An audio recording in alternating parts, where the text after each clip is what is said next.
আসসালামু আলাইকুম। আমি মোহাম্মদ রিয়াজুল হক, এই গ্রিন প্যালেস রেস্তোরাঁর জেনারেল ম্যানেজারশিপ দায়িত্বে আছি। প্লাস আমাদের বিনোদন কিছু সেক্টর আছে, সেগুলোর দায়িত্ব আছি।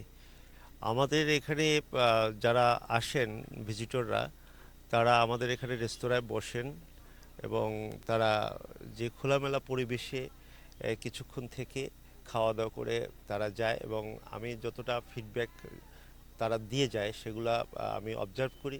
সেখানে তারা খাবারের প্রতি তারা সন্তুষ্ট আছে। এবং খাবারের মান আসলে আপনাদের কাছে কি মনে হয়, বা ওরা কোনো কমপ্লেইন জানিয়েছে খাবার সম্পর্কে?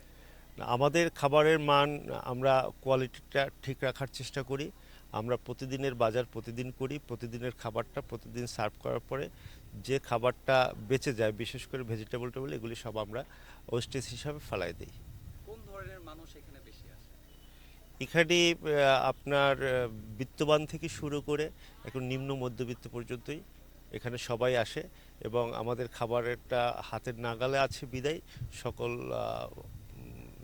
মানে লেভেলের লোকজন এখানে এসে খাওয়া দাওয়া করে। এখানে আমার যে এটার যে এমডি ম্যানেজিং ডিরেক্টর, তার প্রথম প্রসঙ্গ হয়েছে সব কিছু পরিষ্কার পরিচ্ছন্ন থাকতে হবে, আমার ভিজিটররা এসে যেন স্বাচ্ছন্দ্য বোধ করে, এবং সেই লক্ষ্যে আমার ওয়ার্কার যারা আছেন তারা প্রতিনিয়ত এগুলো পরিষ্কার পরিচ্ছন্ন করে রাখে। আর বিশেষ করে আমাদের যে ময়লা টলে, এগুলো আমরা ডাস্টবিনে রাখি। সিটি কর্পোরেশন থেকে লোক আসে, আমরা সিটি কর্পোরেশনের গাড়িতে ময়লাগুলি দিয়ে দিই। সর্বশেষ এই রেস্টুরেন্ট সম্পর্কে আপনার অভিমত, ভবিষ্যৎ চিন্তা ভাবনা কি? ভবিষ্যৎ চিন্তাভাবনার যদি বলেন, এটা যখন 5 বছর আগে শুরু করি, সে থেকে আমরা যদি বিশ্লেষণ করি, সেই আগের যে সেল, সেই সেল এখন আমাদের নেই। বর্তমান প্রেক্ষাপটে আমাদের এখানে ভিজিটর কম, আমাদের সেলও কম। এক পর্যায়ে বলতে পারেন ধুকে ধুকে অবস্থায় চলছে। তারপরেও যেহেতু এখানে 2 4 5 জন স্টাফ আছেন, তাদেরকে যাতে তারাও চলতে পারে সেই আঙ্গিকে এখন পর্যন্ত ওপেন রাখছেন।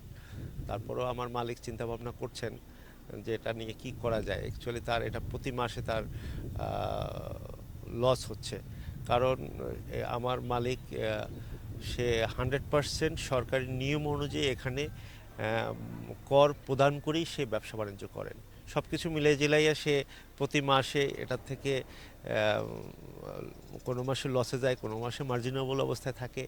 হয়তোবা বছর ঘুরে আসলে ওই ঈদ কুরবানিতে একটু জাস্ট যতটুকু প্রফিট হয়। সবকিছু মিলিয়ে যারা দর্শনার্থী আছে তাদের উদ্দেশ্যে কি বলতে চান? দর্শনার্থীদের আমি উদ্দেশ্যে এটাই বলবো, এই গ্রিন প্লেস রেস্তোরাঁয় যারা আসেন, আমরা তাদের পরিষ্কার পরিচ্ছন্ন এবং তাদেরকে সর্বোচ্চ সম্মান এবং রেসপেক্ট দিয়েই আমরা এখানে আমাদের ওয়ার্কারগুলি তাদের সাথে কথাবার্তা বলেন এবং বিহেভ করেন। কারণ যে কোনো প্লেসে দর্শনার্থী হচ্ছে আমাদের প্রাণ। এই আমাদের এই দর্শনার্থী যদি না থাকে, আমাদের প্রাণও থাকবে না। দৈনিক আজকের বাংলা .net